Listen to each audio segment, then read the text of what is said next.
What's up, y'all? It's Jeff Cobb, and you're listening to Ricky and Clive Wrestling Show on Social Suplex Podcast Network. You're listening to the Ricky and Clive Wrestling Show. Listener discretion is advised at all times.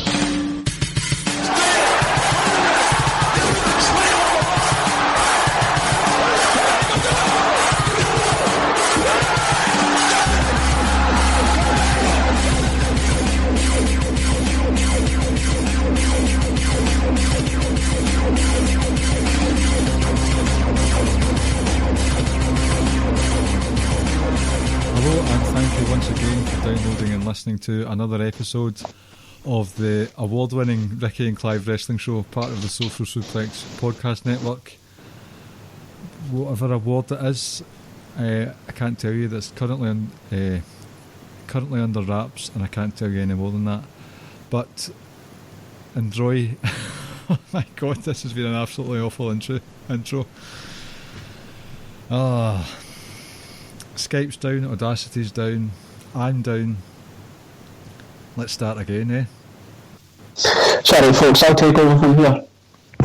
Welcome to another episode of Ricky and Clive Wrestling Show, part of the Social Suplex Podcast Network. My name is Ricky and I'm joined as ever by my good friend and co-host Clive. Good evening.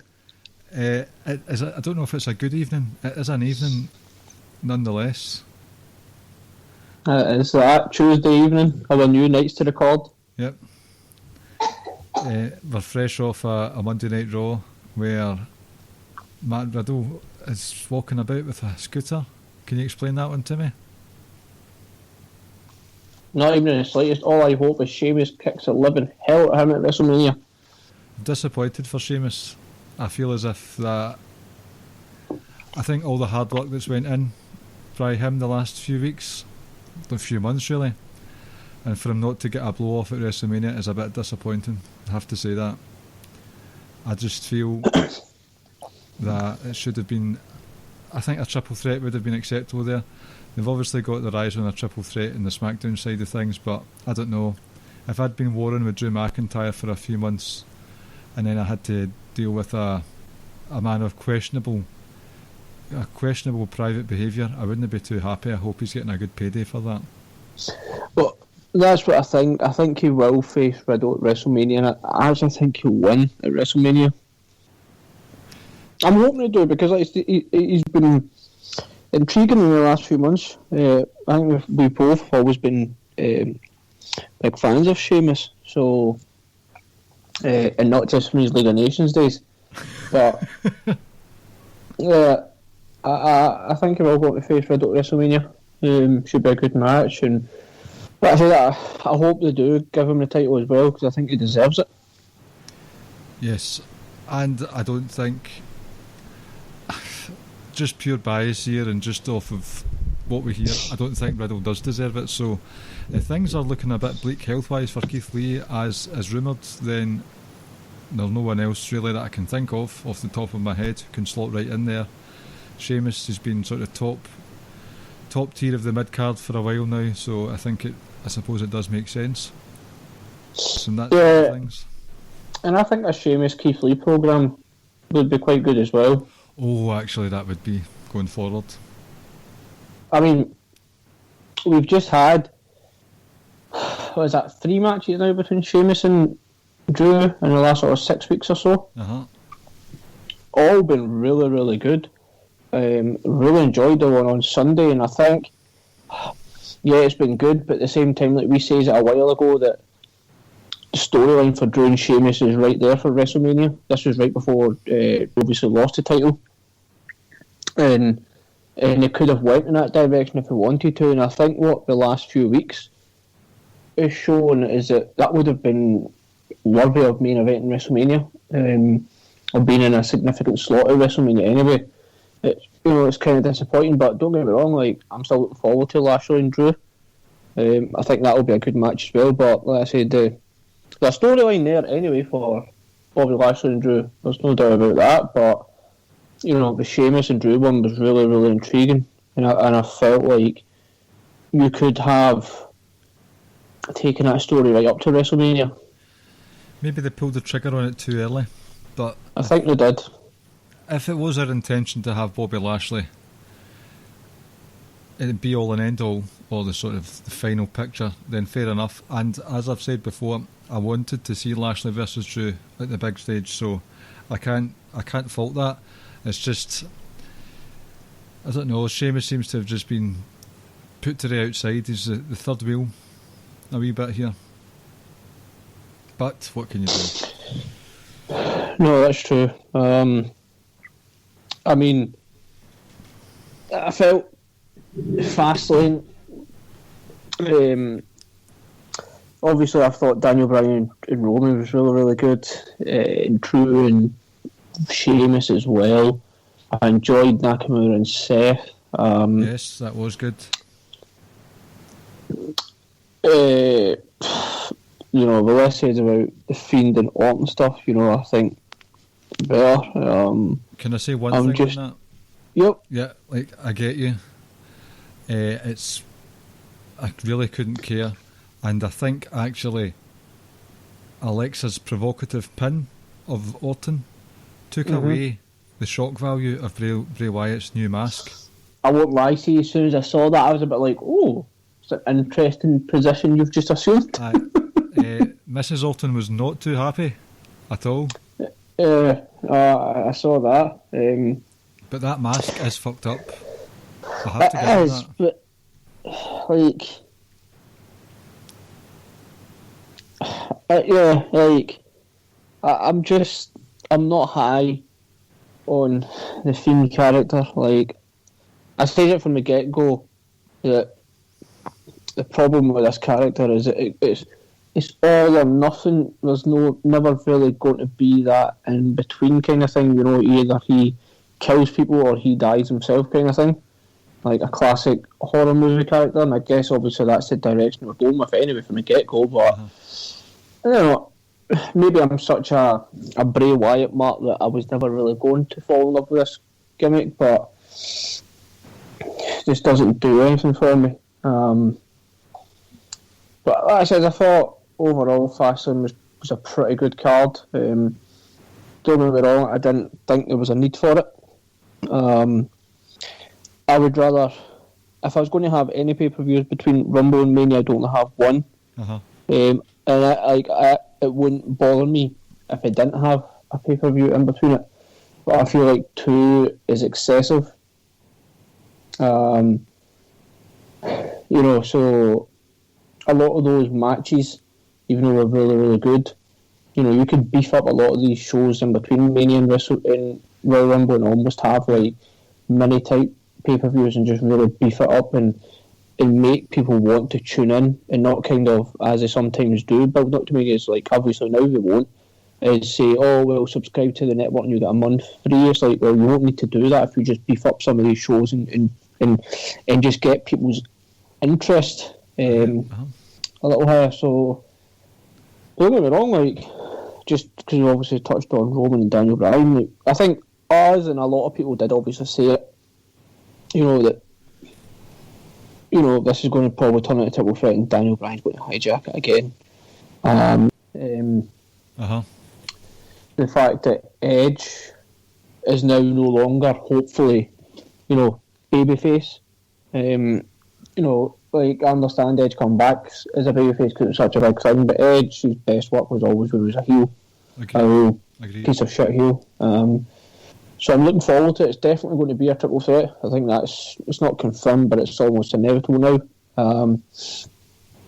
I would word a warning for WWE though. Having Daniel Bryan in the world title scene at any time, especially leading up to WrestleMania, isn't good. You know, it was different. Don't have him there. It was different with Cody. It was different with Kofi, to be fair. Yep. That was different because... Oh, definitely. But I just mean in that chasing capacity, because it's now 3 years, really. Obviously, 14, 13, the whole Yes movement, and then was it 2015? I think he came back and he was in the Royal Rumble at Philadelphia, and you get thrown out midway through it, but then we're on to face Roman later on.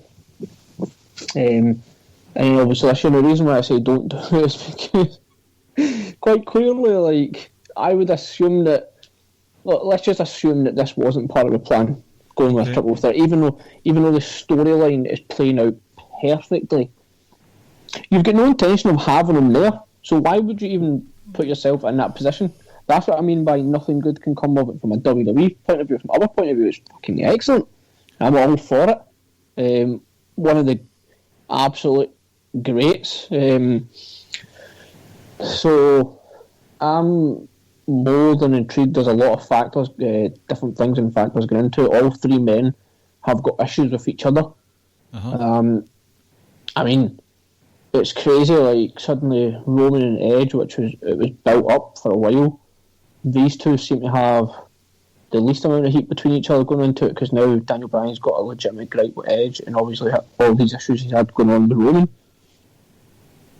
So I'm looking forward to it. I think that's a terrific main event, and I think Daniel Bryan wins. See, that's the thing. They do enjoy a triple threat at Mania for the big titles, and I'm all for Daniel Bryan being in it. I think as you say, I think the story has been organically told over several weeks. It's not shoehorned in to the extent that Charlotte Flair was. Yeah, no, it's not. It doesn't. It's not. It feels really organic.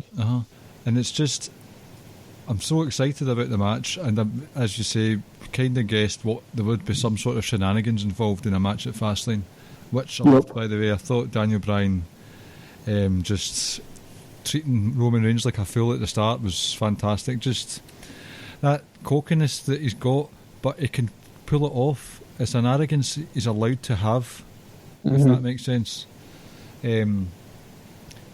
But I know that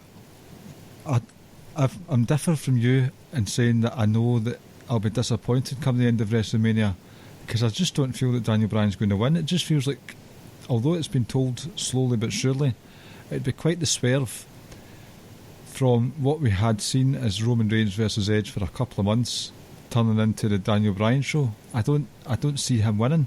So I think you're right in saying WWE have shot themselves in the foot, but it's in the fact that they could have yet another backlash with regards to Daniel Bryan's treatment or presentation. See, I think it's playing out the way it did. What was that, WrestleMania 30, wasn't it? Yes. I think it's playing out this kind of same way. Roman's in that Orton role at the moment. I think he's always at a higher level when Orton was there, but I'm just going to comparison Daniel Bryan's himself and Edge and Batista, returning legends, coming in, winning the Rumble, going on to the main event in WrestleMania, and ultimately kind of being the third wheel in it, anyway. So I think, personally, I think Daniel Bryan wins. I think he either pins or makes Edge tap, and then you could go one of two ways. You can go, Roman says, before I come back to you, Bryan, I've got issues, I need to deal with Edge first, because I didn't lose, and you could maybe go that way, or you run Roman and Daniel Bryan back again, where Roman obviously gets the immediate rematch because, you know, he wasn't pinned, and you quote-unquote, you still protect him kind of thing. So, and I always maintain that when Roman loses, his title has to be in front of a crowd, because it will be a big-ass moment, and obviously we're going to get a crowd at WrestleMania. I just think it's going to be Edge that beats the pin. You've got a good point, because it's the first Mania back. It's the first show they're going to have fans for in over a year. It's a WrestleMania. What better way to make it a very special moment than having Daniel Bryan leave as a champ again? I just the cynic in me thinks, no, they're just going to play that card again with Daniel Bryan. He's just put in to please the Smarks, and he'll walk away empty-handed at the end of it. I don't know. It's a tough one, but it's still really compelling. I think it's by far and away the most interesting thing going on in WWE just now. Personally, a lot of that is on SmackDown, and sorry, that's saying something considering what's going on in SmackDown, because Big E and Apollo, they had the kind of match that I'm really into right now. Just that ugly, gritty brawl fight But I don't know, was that ending botched or was it intended? Because they didn't show a replay, and I didn't really catch exactly what happened. Not entirely sure, but I don't mind kind of finishes like that where it's kind of like a 1-2-3 pinfall out of nowhere. Uh-huh. And I know a lot of people don't like it. And it was, I still like it. I still like it to throw in there, throw a wee curveball now and then. I don't mind finishes like that. I expect them to go again at WrestleMania. That's what I'm happy with. If it was a botched ending, even if there's still that program's still ongoing, and I think Apollo's doing fantastic work just now. Big E as well. His promos are really passionate, really you can see him shaking in his boots as he's saying these promos and talking about the vengeance. And he's like I'm coming for you. That's all that matters to me now. Oh, the one he cut when he came back to SmackDown was absolutely fantastic. Oh, so powerful. Really, really good. It was excellent. But what I love about it, he comes in, does his usual entrance, and he's happy, and then just like that, with a flick of a switch, he's like, the smile's gone, kind of thing. I think he's really showing his acting chops here, because we just know him as Big E, the Big Dafty, cutting promos on Goldberg on his podcast and whatnot, and he's sitting out with this stuff, and it's just wow. Yep. It's just powerhouse performances for the pair of them. It's fantastic. And also on SmackDown, the Fight Forever duo of Kevin Owens and Sami Zayn, that looks like it's going to start heading into WrestleMania now, for something that's been a sort of a comedy part of SmackDown with Sami Zayn's paranoia and the documentary makers and stuff. And then it was a fucking hell of a kick that he gave Kevin Owens at the commentary table. Like, instantly Sami Zayn's rage just made that a heated rivalry straight away. So I'm counting off here: Kevin Owens, Sami Zayn, Apollo Crews and Big E, triple threat for the Universal title, Bobby versus Drew, Bianca versus Sasha, Rhea Ripley versus Asuka, which we'll touch on in a minute, Sheamus versus Matt Riddle. Potentially. Not too hot in that one, but if it means Sheamus wins, great. This is turning into a fucking a perfect Mania for me. I want to see all of those matches. That's a stellar card so far. I know, it really is. And there's obviously, you'd assume, one or two other matches. Obviously we've got New Day versus AJ Styles and Omos as well. Like I said, I'm not too enamoured with Orton versus Fiend, but we could get Ziggler and Roode versus Street Profits as well. Yes. So it's already shaping up to look quite nice. I don't think they haven't announced the main events of the show, but they've started announcing which matches are going to be on which night. Oh, have they? Yep. So on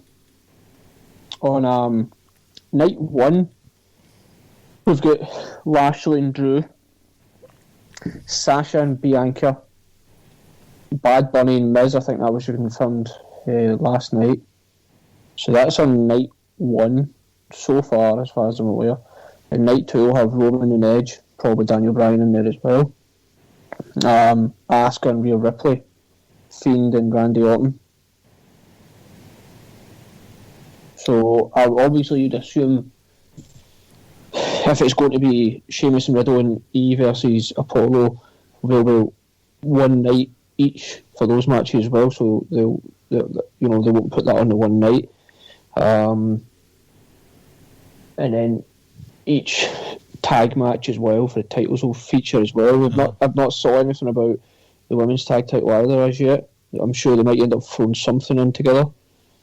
But like I say, that's already on the first night anyway. That's 3 really good matches. The second night so far it's 2 matches, and arguably the match that most people are looking forward to, and that's the potential triple threat match. The women's tag titles have both times have been around have been Fatal 4-Ways, or however you want to say it, for tag title matches. Shayna and Nia, there's a bit of animosity between the two, but that's cooled down again after their win, so I don't know what's happening there. You've got Natalya and Tamina, which finally I think Tamina's in something that suits her.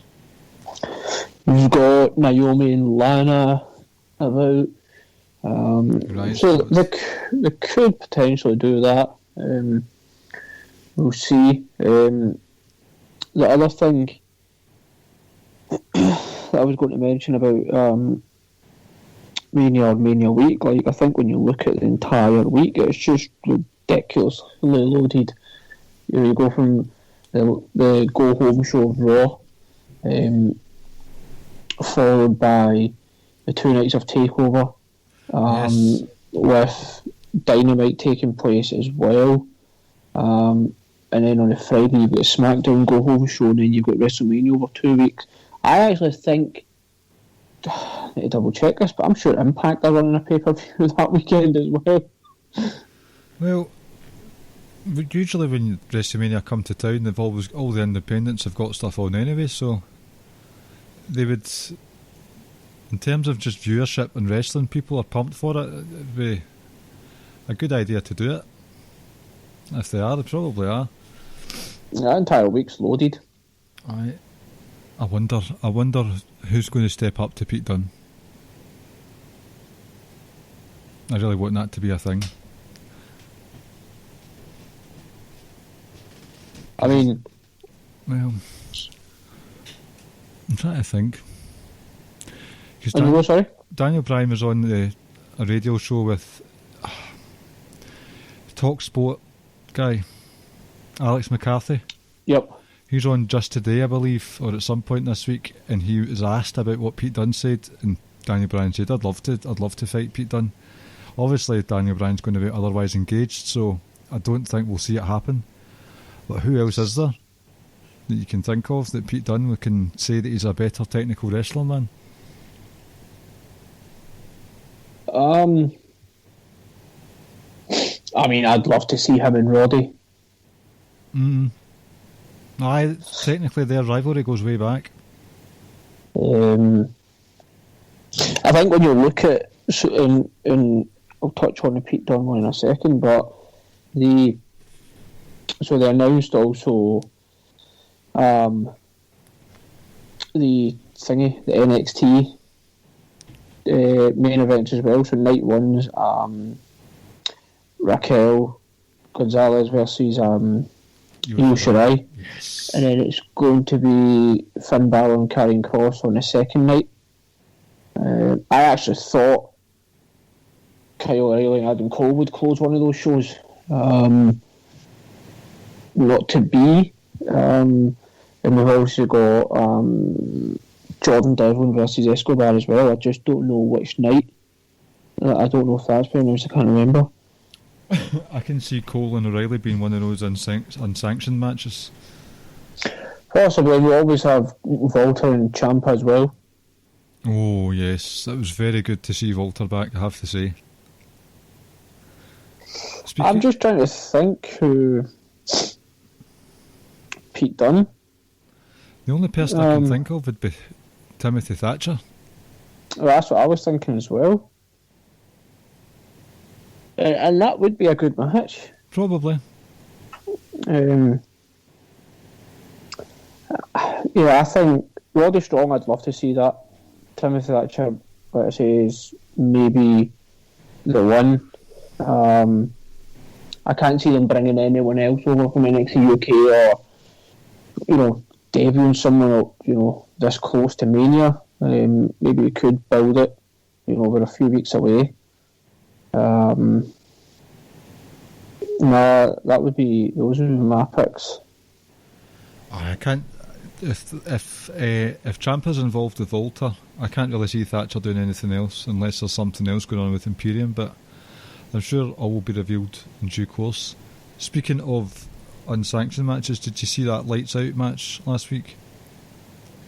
The Britt Baker and Thunder Rosa number. Yep.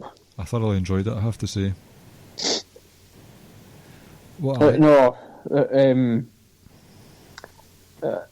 image of Britt Baker, just covered in blood as an image. Aye, that was that's an image. I actually saw someone, and this isn't to crap on anything because, like I said, I really enjoyed that match. I saw someone put an image on Twitter. It was the first half of the photo was Britt Baker, and then next to it was a Becky Lynch one, and they were like, "Oh, same vibes" or something. I'm like, please don't stop. I don't get me wrong, I really enjoyed that match, but no, don't, because the Becky thing was just so organic, and I don't care what anyone says, that image of the blood added to it, and that wasn't planned. See, aye, exactly. It wasn't planned, and she just took it in her stride. If Britt Baker wasn't just saying it for the lols, and she was actually looking for praise from Meltzer after that match, as was seen in that video after. See, that's kind of shit's pathetic. That's and speaking of Meltzer, the fact that I loved this match at Dynamite, but please don't turn around and tell me that was better than bloody Sasha and Bayley or Asuka and Ember Moon. Like, just no, I'm not having that. What did they say? Well, they gave that. I think it's the second highest rating I saw that he's given. Right, okay. I mean, bearing in mind, I'm almost certain Bayley and Sasha got a 4.5 or something from him, and I think this was 4 3/4 or whatever. But at the end of the day, that's just one guy's opinion. But the fact that he come out and say stuff like, "Oh, I really hope Meltzer gives it a good rating," it's like, fucking wisen up. It's just sad, to be honest, man. We've all got our opinions on Meltzer, and as you say, it is one man's opinion, but that opinion is held as gospel by many, and it's used by news reports all over the place. It's sad. It's sad. That's the only way I can describe it. Don't get me wrong, like, I'm not here to bash him or nothing, because a lot of the things that he says is turned out to be true and stuff. And I've always said, look, remember, he told her it was going to be Roman Brock again a year in advance, and it was true. But there's a lot of stuff he gets wrong as well. He just says stuff, and it's like plans change, or he just says things that you're like, do you know what? Like, you're just saying it for the heck's sake of saying it, and it's like, what bothers me, I've always says it, and it's like, if bias doesn't come into your thinking, you're just lying. Like, there's nothing wrong with saying I'm sort of biased to this kind of style or this company or whatever, because that's what you enjoy, because you're just a fan at the end of the day. But hey ho, whatever, man, each to their own. The actual match itself, I really enjoyed. And a point I'd said to Mizfan the other day on Twitter, it was something that I think was a wee bit overlooked, because understandably there was, that Death Valley driver onto the ladder looked horrendous. Like, that could have been a broken neck job straight away, but it wasn't, and it was executed perfectly, even while looking grisly. The table spots were beautiful, the thumbtacks were fantastic, but is her name Rebel? Britt's sidekick. See, during the downtime, when either Thunder's selling or Britt's selling, or there's just a bit of downtime in the match, Rebel kept the pace up by herself setting up the furniture, getting chairs out from underneath the ring, clearing furniture or helping, like, literally clear blood from Britt's eyes. Rebel helped keep that match going at a really solid pace, and it gave it a right frantic feel to the match, and I really appreciated that. I thought, this is fucking 100 miles an hour stuff. Really enjoyed that. So shout out to Rebel for that. The small minor details that make you enjoy a match more or dislike a match. It's just it's small little things that it might seem small in the grand scheme of things, but it's what kind of sticks out and you're like, that was actually really well done. It's probably because it wasn't a pay-per-view. If it was, they would have had more time to sort of grind it out a bit, but to help it go at such a pace, it kind of reminded me of I don't know if you remember it, but it was a no DQ match on Raw between Dean Ambrose and Seth Rollins. It was a night where Dean Ambrose was curb stomped through some cinder blocks. So to write him off to go do the movie. Aye, that's right. But it was a TV match and it was violent. Obviously, it's PG violent, but it was heavy duty and it was fast as hell. It just gave it such a good energy that you couldn't help but be on the edge of your seat for it. So, you know my feelings towards AEW, but I thought that match was probably one of the better ones I've seen from them. Definitely. Wouldn't say it was better than the likes of, personally, the Hell in a Cell matches I've seen for the women in WWE, or the War Games matches, or some of the title matches in NXT, but it's certainly the best AEW women's match I've seen, for sure. Oh, definitely.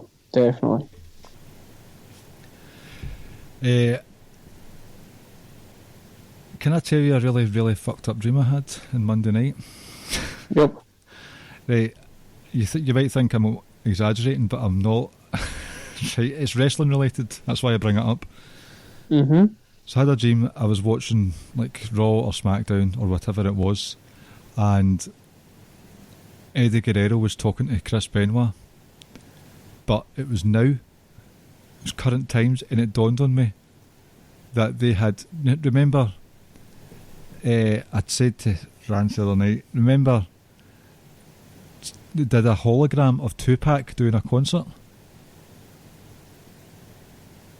Say that again? Do you remember a few years ago they had, whoever was in charge made a hologram of Tupac doing a performance on stage? Well, WWE had decided to bring back Chris Benoit as a hologram, as like a full-time wrestler. And I realised what was going on in the dream, and I thought that is the worst thing that WWE have ever done. And then only when I woke up did I realise, hold on a minute, Eddie Guerrero's dead as well. They've made him a hologram as well.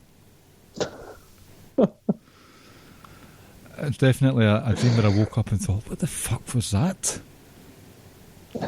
That's ridiculous.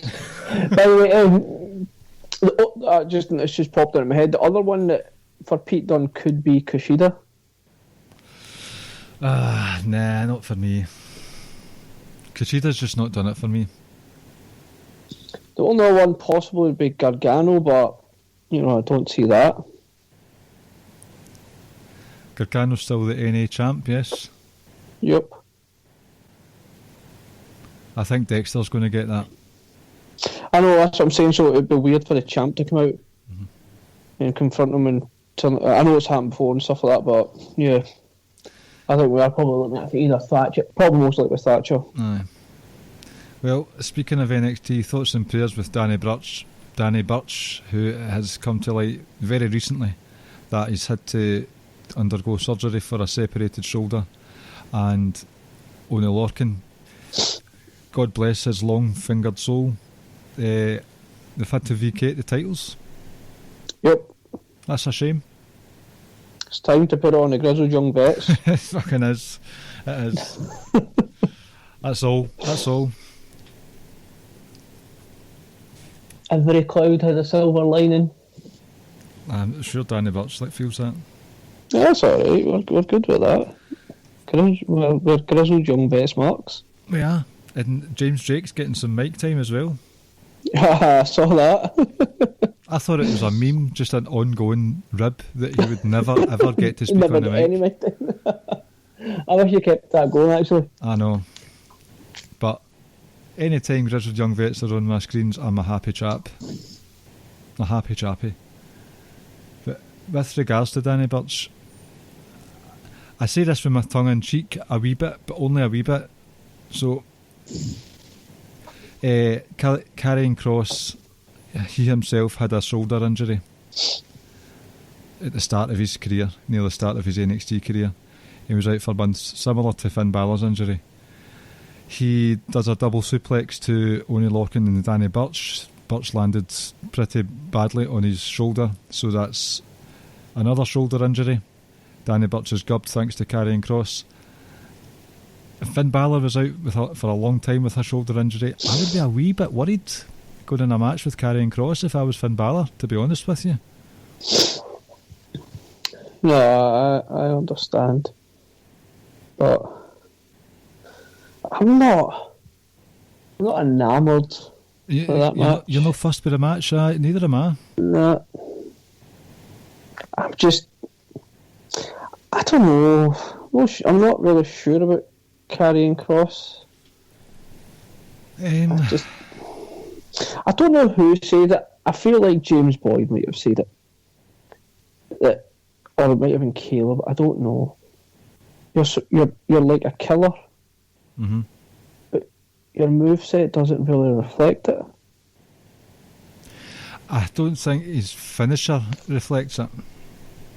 I think just clubs to the head are quite a finisher to me. They're just so often, so plentiful. Even kicks to the head are plentiful as well.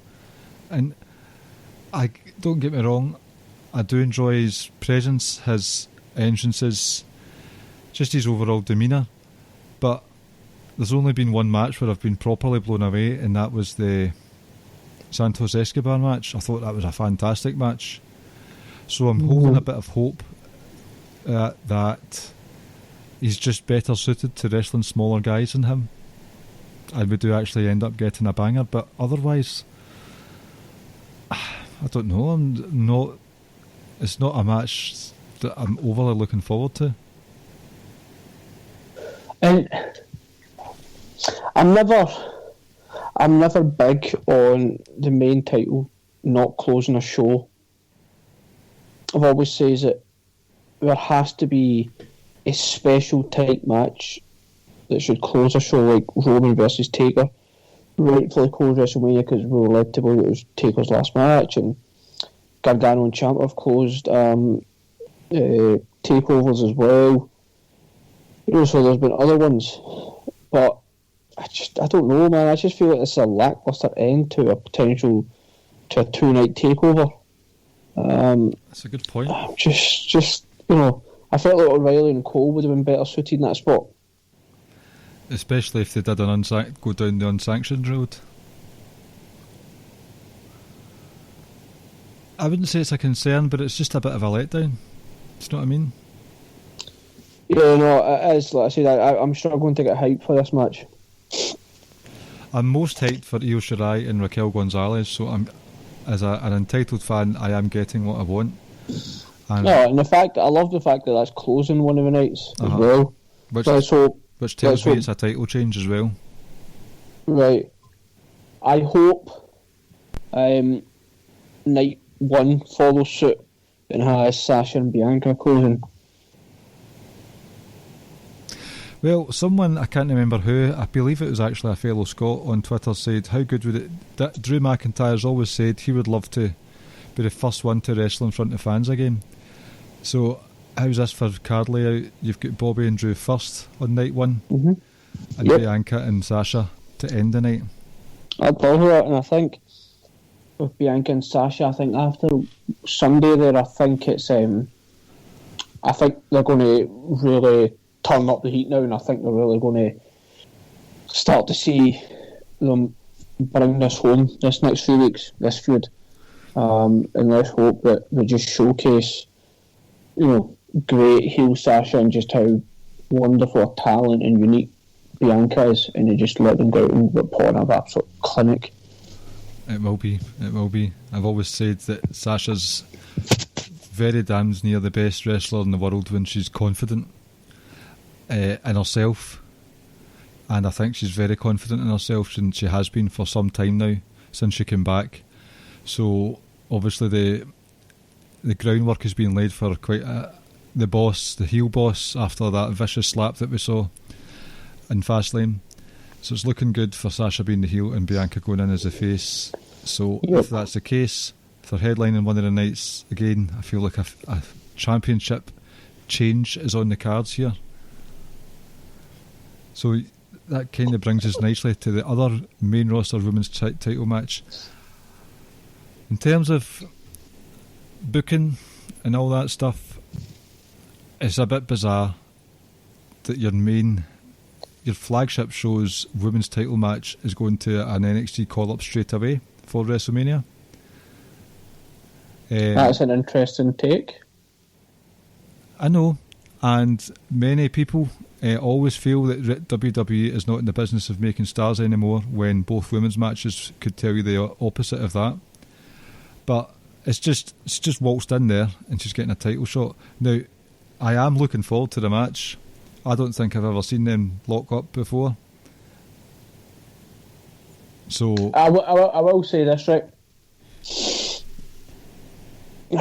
Rhea's 3 moments, if you want to call it, on the quote-unquote main rosters have been 2020 Royal Rumble, where she looked awesome and was dominant, was a real good WrestleMania match with Charlotte. Granted, she lost, and the next one being one of the final 2 in this year's Royal Rumble. So to me, it shouldn't come as a surprise that they're going with this. Okay. It shouldn't come as a, who the hell are you? It's like, well, just a simple bit of research and you'll know who the hell she is. Uh-huh. And the other thing is that, I mean, they've probably gone with Rhea because of Charlotte having COVID. And with it being about 3 weeks out, I don't know how long she's had COVID. I don't know if it's in her tweet that she says she's been diagnosed 4 days ago, or I can't remember what she says. Well, will she be available for WrestleMania? That's the other thing. Like, she would then, she's got to stay indoors and quarantine for X amount of days for about 2 weeks, and then it leaves it a week to go with WrestleMania, and you just don't know how she's going to feel physically. By the sounds of it, the fact that it's been kept a bit under wraps until Charlotte had to squash some rumours, she could be in a bit of bad health. Well, and that's it, and I think by putting Rhea in here, you're covering yourself going a one-on-one, and if they really wanted to, you could always shoehorn Charlotte into that if you wanted to make it a triple threat, if she's health-wise is better come WrestleMania time. Uh-huh. But I think Asuka loses that title anyway. Aye. And I think just from a pure match quality standpoint, that's going to be a hard-hitting number, and I'm there. It's going to be great. I'm here for it. I always feel like, especially after even the loss to Charlotte at last year's WrestleMania, Rhea turns up for the big matches. Io Shirai, it's an often forgotten about title match that Rhea Ripley had on NXT TV, but she had a grueling affair with Io Shirai in the autumn season. Mm-hmm. 2 hard-hitting matches with Raquel Gonzalez, and the cage match with Mercedes Martinez, which was fucking brilliant. Rhea's great. Rhea's that's fantastic. She's taken over the mantle for me for Big Match John and Kenny's Best Bout Machine. She turns up for the big events. That'll be a night 2 match as well. Mm-hmm. So that'll beef up night 2 significantly. So we're talking There's about one more thing NXT wise, unless you're going to say something else. On you go. No, I'm assuming we're probably going to mention the same thing, but you go. I don't know what you're going to say, because I'm talking about, since we're talking about Charlotte, the elephant in the room. Yep, that's what I was going to. Right, Andrade, Mr. La Sombra. Fair play to him. Absolutely. He's went about it the right way, the way that I favour. He's not on social media being a dick, openly being a dick, being passive aggressive. He's just come out and said, listen, I want to leave. I've asked, and then it comes out a few days later that he's left. He said his thank yous to the people that he believes helped him, and the omission of certain others speaks volumes for me. But so far, until he goes on Jericho's podcast, fair play to him. He's went about it all the right way, in my opinion, and I've got no ill will against him at all. I think going to AEW would be a major mistake for him. Right. I just don't think he's suited, and I don't want to see him there.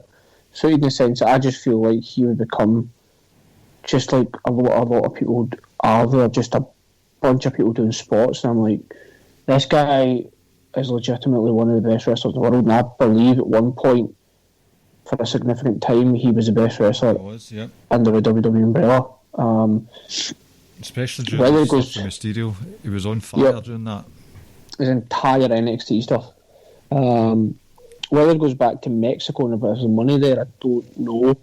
I don't see him going to Impact.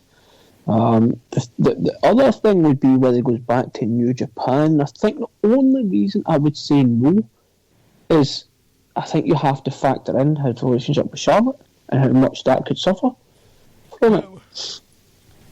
He has posted a photo of him wearing the La Sombra gear, CMLL stickers in the background.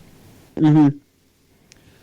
Don't know. It's either that, AAA, so we'll wait and see where he ends up. But I will say this, right? A couple of things. How Otis had a more significant moment as a singles wrestler on the main roster than Andrade did is beyond me. Right? You have got guys like Otis, no offence to Miz, but I like Miz. I really like Miz, actually. I really like Miz. I'm just trying to think of other possible, like, people who I'm just, like, gobsmacked by how they were being...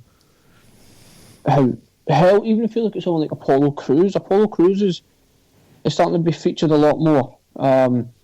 If you look at other singles wrestlers in the last like couple of years, I'm just trying to think. Even if you look at something like Jinder Mahal a few years back as well, when you look at that stuff, there's a lot of people out there that seem to had better treatment as a singles wrestler than Andrade did, and it baffles me. I know a lot of people are like, well, who are you, kind of thing, or what are you, what do you bring? I mean, let's not forget, right, it's a wrestling company. I don't give a shit about sports entertainment and all that. You are a wrestling company first and foremost, right? And I get you want something on top of the wrestling, larger than life, or, what else do you bring? Because when you think about it, if you get to one of the big three major companies in Japan, AEW or WWE, 90% of the people there can go, right, to an extent. But you had a perfect mouthpiece in Zelina Vega. Andrade just got him and just put on great matches and let Zelina Vega build him up and do all the talking. And it baffles me that they never found a spot for him. Another thing I will say... another thing I will say is Andrade versus Gargano was arguably the highest peak for NXT when they were at their highest peak. I think that match is the absolute peak of NXT, and that was during a time where NXT was just producing weekly bangers, and that's, for me, is the greatest NXT match ever. I think that's one of the greatest WWE matches, if not perhaps like one of the top 3 or 5. Possible case for one of the best WWE match ever.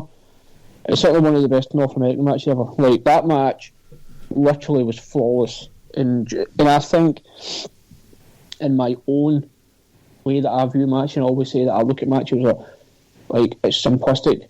I would go out my way to watch something, or if I stumble across it, or I would never watch it again, another wee category in between. But I also say stuff like, if you go back and watch Bret Hart matches, for instance, it's a lot of these matches stand, and you've heard me say it on the podcast before, it stands the test of time. In 10, 15, 20 years' time, that Gargano Almas match will still stand the test of time, and people still look at it and be like, yeah, I can see why people were losing their shit over that match. Yep. It's not my personal favourite, but I do still hold it highly. And it fits in with, you believing 2018 was NXT's peak. I feel that as well. The Gargano match was fantastic. During a time when I didn't really bother tuning in regularly to the main roster, I made sure that I saw these Mysterio matches, and I don't care how often they fought. I could have watched Andrade destroy Rey Mysterio weekly, like a best of 1100 series. It was an absolute joy to watch.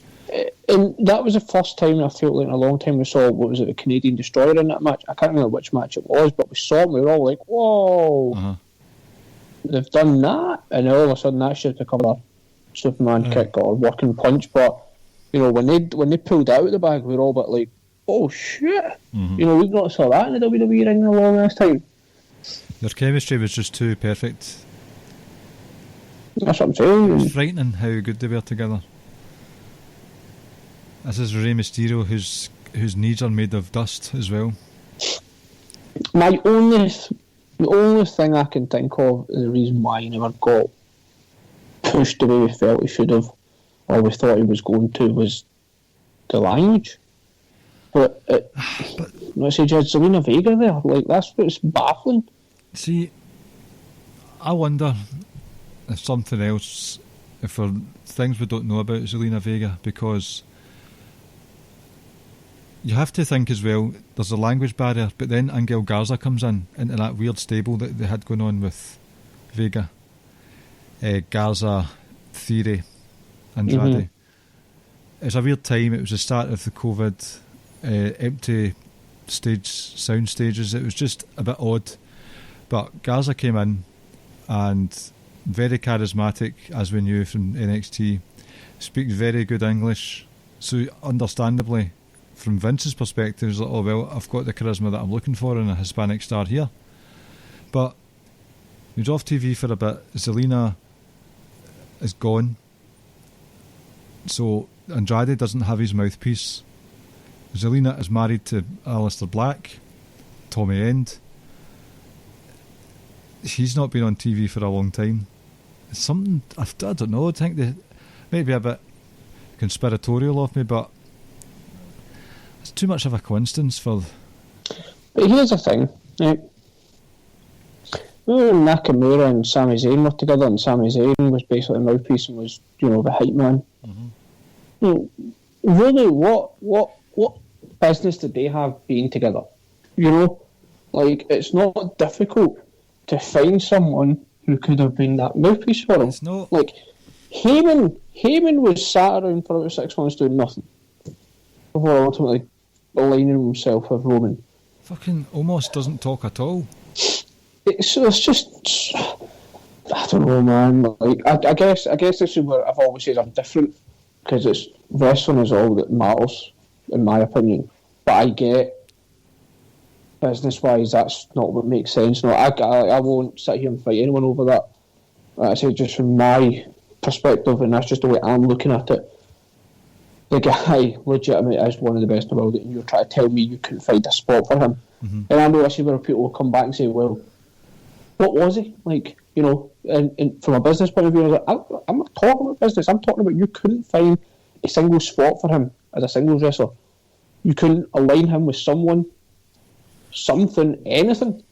So, I said we may never know, but I agree the fact that he came out and thanked to Heyman, Regal and Triple H in that tweet says a lot. So we'll just wait and see. It was a heel wrestler with the lucha libre sensibilities, but he also had a snapshot brawling style, and it was a very good combo for a heel.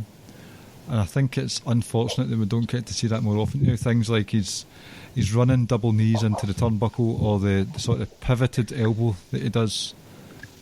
I think he's, despite him being lucha libre, it stood out over and above other lucha libre because of that intensity that he brings to it. He was captivating. He had a mouthpiece. You could have found another one, no problem. They've got lots of high flyers that he could have worked with. He's just different. It's a disappointment. Big time. I really hope that Charlotte Flair used some clout. I saw the rumours that she was saying that said if he's if you don't let him go, I'm going. I really can't imagine Charlotte Flair would throw away a WWE career like that. But I really hope she had some clout and said, fucking let him do what he wants. I think she has plenty of clout, and I think if she wanted to, she could have. So, and that's what I put out the other day, the tweet. I was like, if she ends up being released or walking away, like, I can't wait for everyone who hated her to suddenly stand on her when she ends up in AEW. And then, on the flip side, and I wish I tweeted it with Kayla put it out, and it was like, on the flip side, for everyone who has loved her, suddenly it's to be like, oh, she was pushed too much, she was this, she was that, and I'm like, well, you know, both sides use saying different things before. Telling you, see if Charlotte was to go to AEW, she should walk up to the champion right now and say, that is mine, give me it now. I says that in the same tweet, you're going to say we could potentially get Charlotte versus Shida. Sign me the hell up for that. Like, that's an instant thing. Sign me up. You don't muck about with Charlotte Flair in the mid card. I wouldn't do that instantly. I would maybe have like a small interaction, but then I would have Charlotte just build her for like just over like a month or two, just building up to a pay-per-view, just so she's going through making her way up there, and then you get to it. I wouldn't want to go straight in. That'd be her first match and she immediately wins the title. I'm not. Or worse, you don't have her win a title. Like I said, they've made that mistake several times, but I wouldn't put her in there immediately. I would give her the way that FTR worked their way up to the title shot, but I would do it in a much more short and condensed period. Just have her mow through certain talents, not all of them, not the main ones maybe, and then have her have about 4 or 5 matches, and then just be like, yeah, I want that. I'm coming for that now, please. I would, I'd be here all day for that. Oh no, I just think she's just too big to be mucking about in a mid card. In a mid card that it struggles to get featured. She should be up the top saying, fucking look at me, look at what I've done. Yes, I'm part of the WWE machine, but I still worked my arse off to get where I am. Oh, she's great. Right, I think we've covered quite a lot tonight. Quiz? Do you have a quiz ready? I do. All right, fantastic. What kind of quiz are we looking forward to tonight? A Daniel Bryan one. Did this not happen last week? I don't remember what happened last week. Right, I'm going to bring up my answers. Oh, you did do a quiz. Damn it. That wasn't his catchphrase, that was Farouk.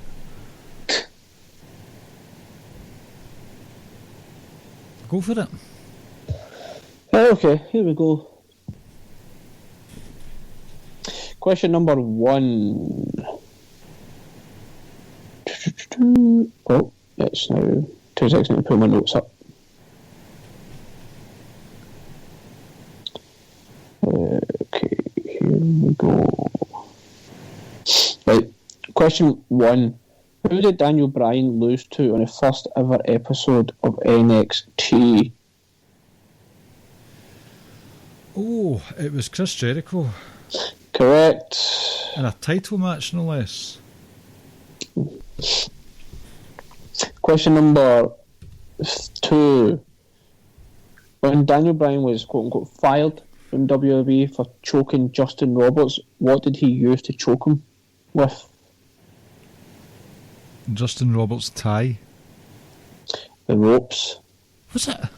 Nah, it was his tie. Why did you... Like, why? That fault, see, if there was a serial killer profiler team on you, they would just say, you are a habitual liar, just because. Serial liar, yep. Question number 3. At which pay-per-view did Daniel Bryan beat The Miz to win his first championship in WWE? And I'll give you multiple choice, right? We've got Money in the Bank, SummerSlam, Night of Champions. Night of Champions. Correct. At TLC, who did Daniel Bryan win to win the World Heavyweight Championship? I'll give you it. I was going to give you multiple choice. Okay, please do. So we went Sheamus, Alberto Del Rio, or Big Show? Big Show. Correct. There's a cash in or something like that. Was this question number 5?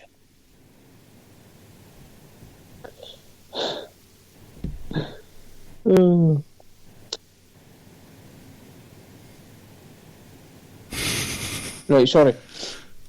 At WrestleMania 30, in the main event, who did Daniel Bryan get to tap out? Dave Bautista.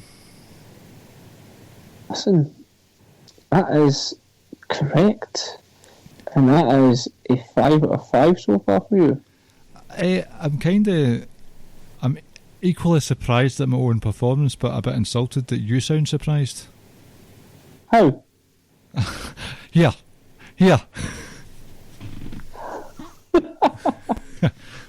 Yeah, just am, okay.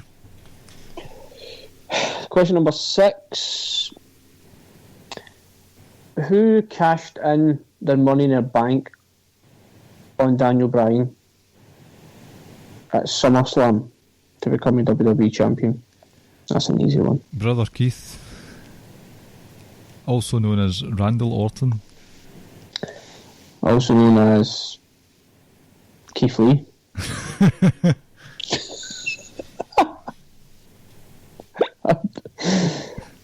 True or false?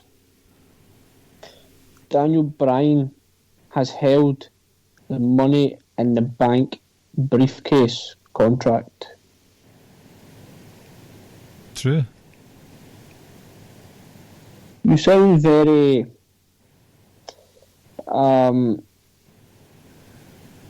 unsure.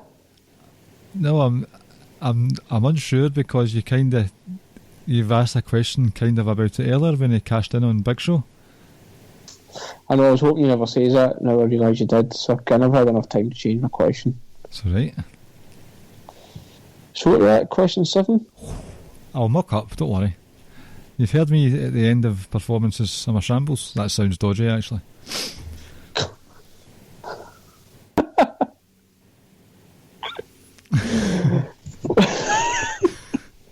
It's even dodgier that you've only heard it as well. Yeah, that's true. Right. Daniel Bryan's first title win in WWE was what? What was the title? Yep. The most attractive card that is now no longer with us, the United States Championship. That is correct. And defended it next pay-per-view Hell in a Cell with a wonderful triple threat submission match with John Morrison and Mike Mizanin. Is that your next question? No.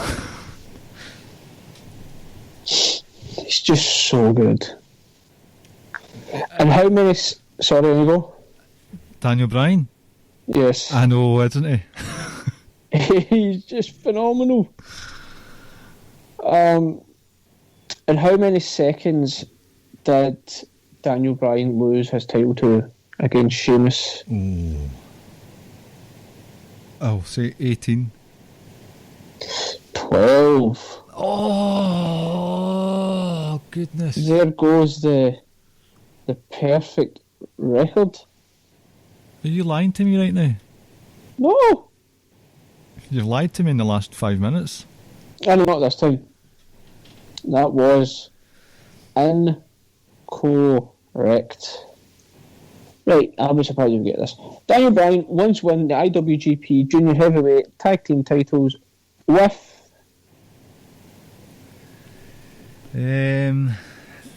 Fuck it, Nigel McGuinness? Uh-huh. That's incorrect. Do you want another guess? Ex-Impact, current AEW wrestler. Bald. Christopher Daniels. Correct.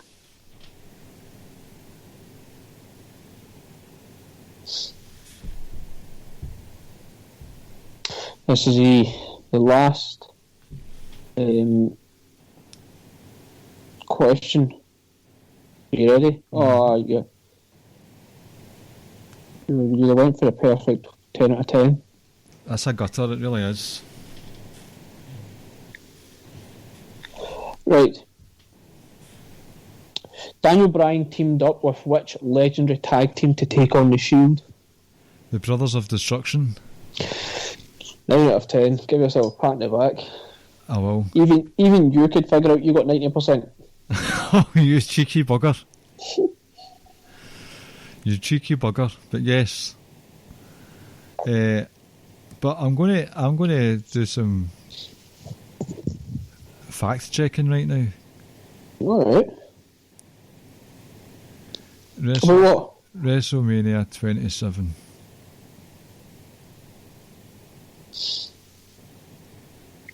I call one of your questions into dispute.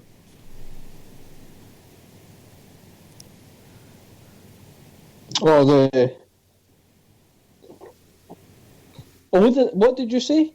12? Oh no, it should be 28. 29, sorry. No, I said 18. Oh, well, you got it right then. Sorry, I thought you said 12. No. Oh, sorry. No, 18. You said 12. Oh, sorry, did I? Sorry, I just clearly got confused. No, it was 18. It was 18. You got a 10 out of 10. So, to get the plaudits this week, how much did you score percentage-wise then? 100 a CN percento. Well done. How did you manage to figure that out? Because I've got a found a general standard grade in maths. Alright, so you didn't do 10 divided by 10 multiplied by 100? No. No, right, okay. It also took me until 6 years, so that includes intermediate 2 and 5th year.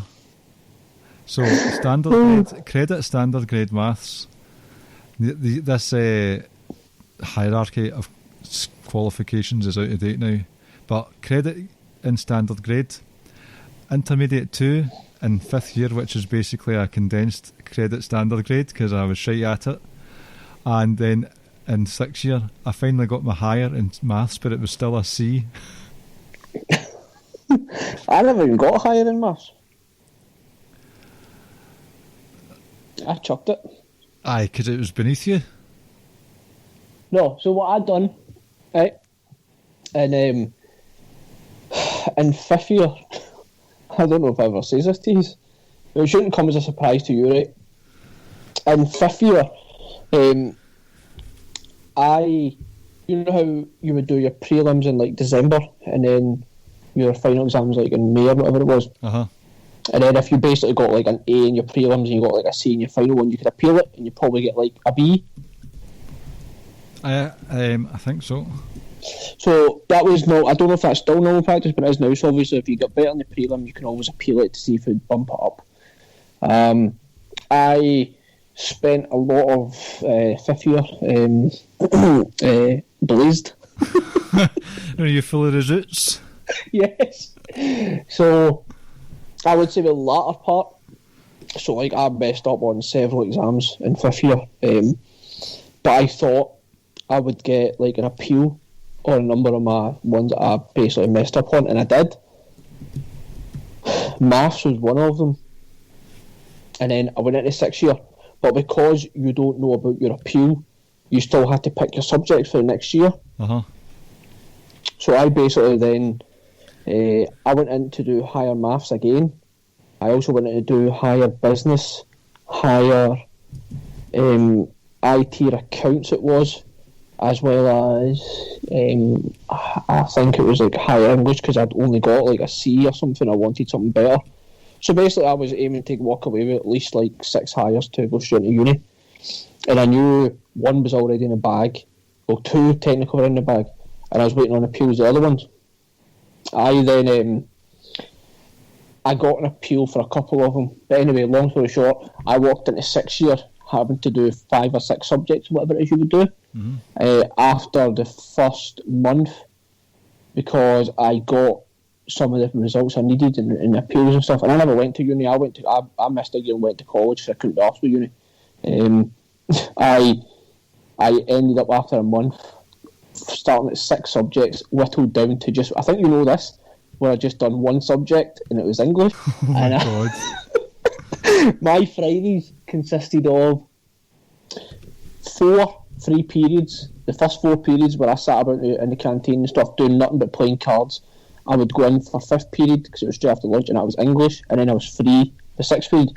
So from September all the way through to February, that's what my Fridays and my weeks consisted of, basically doing one subject. And it was only by chance, because I was with my girlfriend at the time, and the head of the year happened to walk past in the morning and saw us two sitting together, and then she walked past again later on that day and saw me again, and she was like, "Why are you out of class again?" And I was like, "I've got a free period." And basically she was like, "No, you don't." So she then had to go to her office, and she pulled up, "You should be doing this, this and that." And I was like, "Yeah, I decided not to do those classes because I got the appeal and I just didn't say it." Oh my God. So for like 6 months of the year, I sat about doing absolutely nothing in 6 years. Fucking hell. Fun times. And I was struggling through maths, and you're just sitting there getting zoots on the go. See, well, while we're on the subject of exams, it was standard grade 4th year French, and we had the exam, so it's all those individual tables, and I was at the very back of the room, and remember the adjudicators you got that came round to make sure you weren't cheating and stuff. Yep. So I was good at French. I like A's and 1s and all that, so I was no problem with French, so I'd finished the exam a wee bit early, and the adjudicator came round at the end and started collecting people's papers, and I was facing the back. I was already at the back of the room, so I was just having a good old stretch and a yawn, and was facing the back wall, and I turned round, no clue why to this day why I did it, but I just went full Steve Austin mode and turned round and did the double bird, 2 middle fingers, and the adjudicator was right in front of me.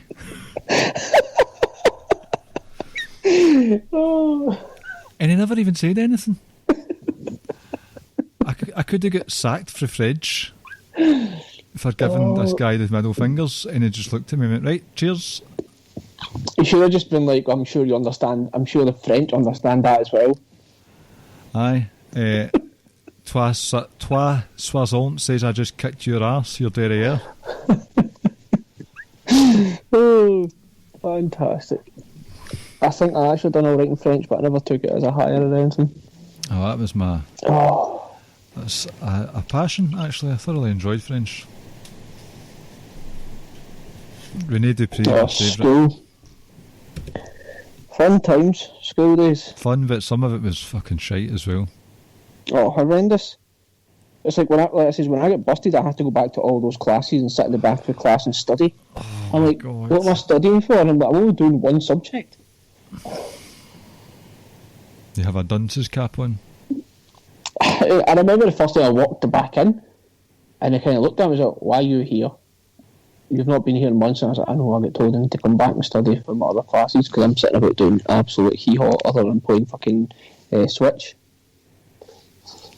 What a riddy. I know, tell me about it. We've all done... 5 and 6 years. Fun times. It was a disaster, wasn't it? It really was. I don't remember much from February onwards in 5th year. Well, like yourself, it was a Zoot City for myself as well. So, but it was one. You know how we used to get? Is it what did they call you? We used to call them. Was it nabs or Was it nabs? And then we used to get them like once a month or once every couple of months, and it sort of contributed to a test basically. We didn't get them, but I'm aware of them. The nabs, yeah. So you would get, and I remember obviously with some of them you'd go in, like whether it be maths or business or whatever it might be, and you're absolutely blazed when you're doing it, and you go back in the next day and it could be like your first period, so you've not had a chance to, because I'd only ever do it at break time and lunchtime, And you'd sit and you would look at your answers and you're like, what the fuck was I thinking there? Oh, excellent. Almost pissed my entire life down for some weed. A good choice. It's terrible when you think about it, the stupid things you do just to get a blast. You know what I mean? Oh. Right, tell us your embarrassing school stories. At Ricky and Clive on Twitter. This, as you know now, has been the Ricky and Clive Wrestling Show, part of the Social Suplex Podcast Network, where you can find other shows such as Grown Men Watch This Shit, One Nation Radio, Keeping It Strong Style, Great Match Generator, 8-Bit Suplex, Grave Consequences, and All Things Elite. Give us a review, 5 stars if you can, Apple Podcasts or the podcatcher of your choice. You can head over to socialsuplex.com to get the podcasts website style, the columns website style, and if you want them sent directly to your email inbox, you can press the subscribe button. Go over to the show notes and you will find links to our Pro Wrestling Tees t-shirt site, links to our donation site for both us as a podcast and us as a network. And also, we are at the Squared Circle on the Wrestling Squared Circle on Facebook, and we're at Ricky and Clive. And I think that's us for this week, Ricky. Yep. I think that is us. One Nation Radio are taking a hiatus at the moment. Right. Unsure for how long, but taking a small hiatus. Shout out to One Nation Radio. Very much so. Shout out to Sir Sam, who's publicised today that he's chucking the column writing on wrestling headlines / campaign for a while. And this will be coming out tomorrow. I've actually made the decision myself as well. I'm just copying Sir Sam because I think he's pure cool. I'll be stopping the brand extension columns on wrestling headlines will be in hiatus for a spell also. Just busy shit, even only with a fortnightly schedule. It's just becoming a bit of a drain on my mind and just time and stuff, so I'm calling it quits just now, focusing on the spoken format, which I prefer anyway. So please don't expect the podcasts to improve in quality anytime soon, though. Just letting you know. Now, one day I might end up turning up. I might turn up here high as a kite and just start talking. Oh, I'd love that so much. Imagine if the content was actually better. Aye, like you went in the zone and had some really deep analytical takes. Yes. Like philosophical wrestling chat and stuff. That's it. Right. Well, thanks for listening to us this week, ladies and gentlemen, and we'll speak to you next week. Yep. Take care, folks. Thank you for listening to the Ricky and Clive Wrestling Podcast. We'll see you next time.